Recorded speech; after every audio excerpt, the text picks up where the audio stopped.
Hello, welcome to another release video.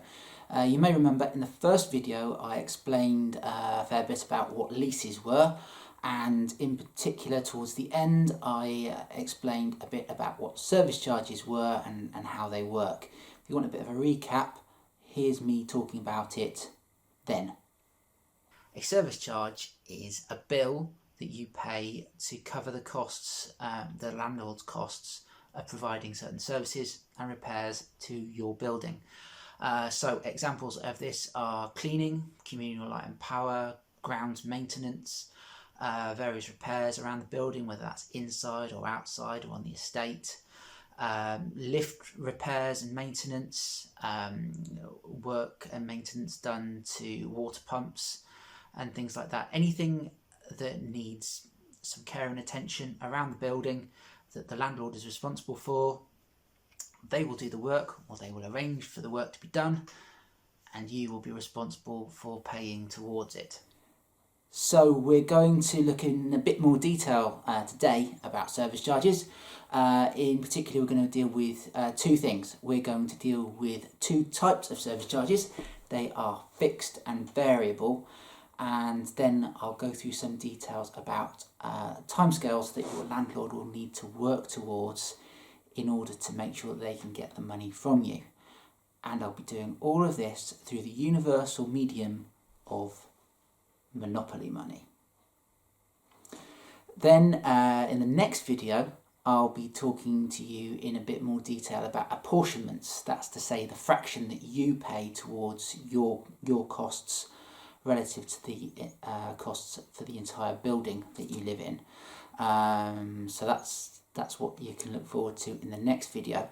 But for the time being, I'm going to be dealing with fixed and variable service charges and the timescale that your landlord needs to work towards. And that's a fair bit of information that we'll be packing into this video.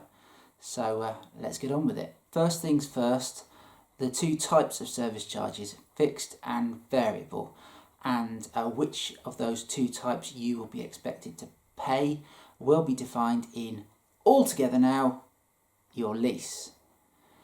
Now your lease is unlikely to use the terms fixed or variable. It's more likely that a lease will come up with a far more convoluted way of explaining what it is you should be doing.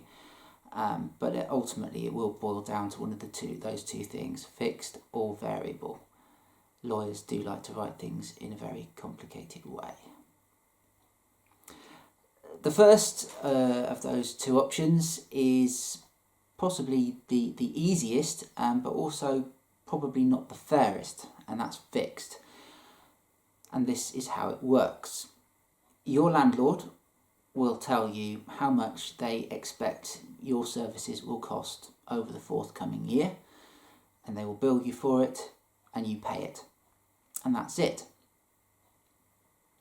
Now it's not necessarily satisfactory because ultimately someone will always lose out. It could be you, it could be the landlord.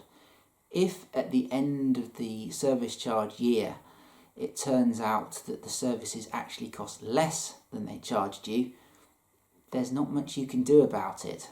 They billed you, it's a fixed service charge, that's it. Alternatively, if at the end of the service charge year it turns out that the services actually cost more than your landlord billed you, then they can't chase you for any extra money. In that case, they take the hit and you have had a cheaper service charge than might have been otherwise the case. So it's not necessarily the fairest of systems. Someone, somewhere along the line, is always going to lose out. The second system, the second type of service charge, is probably fairer in that there's less likelihood that people are going to lose out, but it's also a fair bit more complicated, and this is the variable service charge. And what happens here is your landlord, much as they did with the fixed system, will estimate how much they feel the service charges will cost over the forthcoming year. and they will bill you for that, and you will pay either upfront or over a monthly setup over the course of the year. The year takes its course, and then at the end of the year, your landlord will get together all the bills that they've received for your building over the course of the year, add it all up, and compare it to how much they estimated your service charges would cost. This is the actuals. Sometimes it's called a reconciliation. So they'll send you reconciled accounts. And what will happen here is that they can arrange for the corrections to be made. So if there was an underspend, if it turns out that they estimated too high, then they can give you a credit. They can give you some money back. If it turns out that they didn't charge you enough in your estimate, they can write to you and say, can you give us some more money to cover the overspend that we hadn't anticipated? So it is a bit more fairer, but it can get a bit more complicated in the way that is dealt with afterwards. Now, your landlord can deal with the difference, either a credit or a deficit, in one of two ways, depending on how their own policies and procedures work. And for this, we're going to get out the money. Let's imagine your landlord estimated last year's service charges at £1,000, a nice round figure. But when they did the actuals, they realised the cost was only £940, so they owe you £60. Now, they could just give you £60 back straight away in the form of a cheque or a back transfer, or by paying you in pennies from their piggy bank.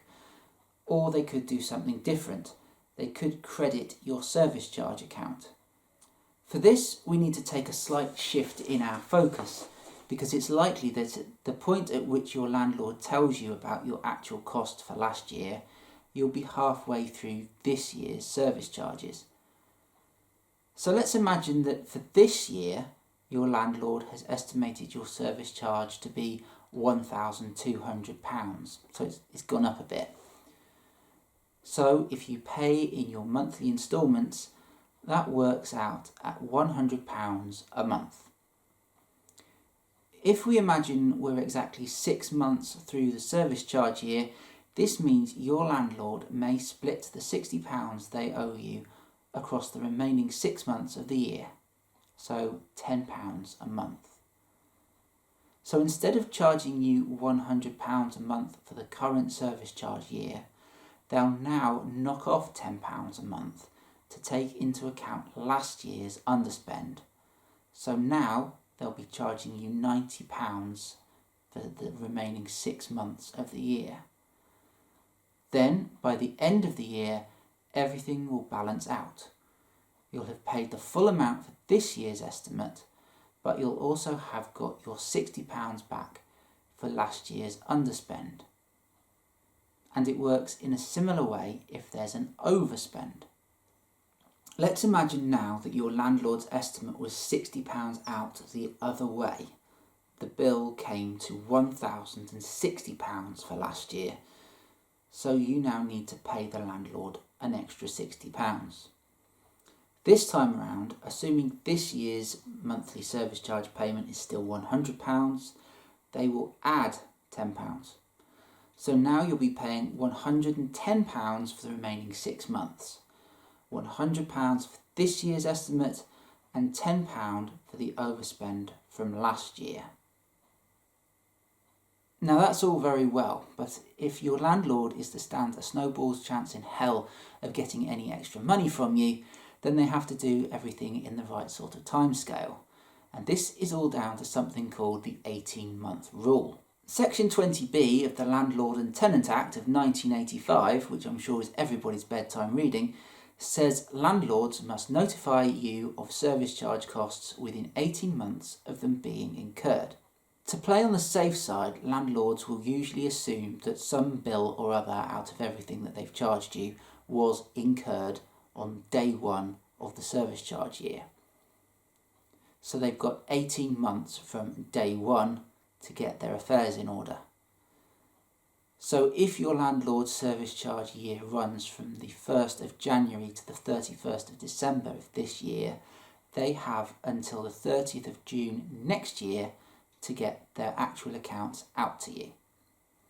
Similarly, if their service charge year runs from the 1st of April this year to the 31st of March, then they have until the 30th of September next year to get their accounts sorted out and sent out to you. Basically, this means that your landlord has 6 months from the end of the service charge year to get their accounts sorted out. Now, 6 months may sound a long time, but if your landlord is part of a particularly large organisation with a portfolio of thousands and thousands of properties, it may still be quite a tight squeeze for them to get all the accounts sorted out. That said, the rules is the rules, and if they don't get it sorted out, then they can't charge you for any overspend. Landlords do have a bit of wriggle room though. If they realise that they haven't got everything they need in order to issue you with their final accounts, then they can issue you with something called a Section 20B notice. A Section 20B notice is the kind of an opposite of an IOU.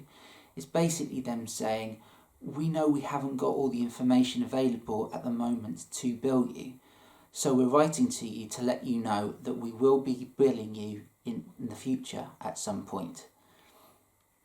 As long as they do this within 18 months of the first of their bills being incurred, they can still charge you for any overspend at a later date.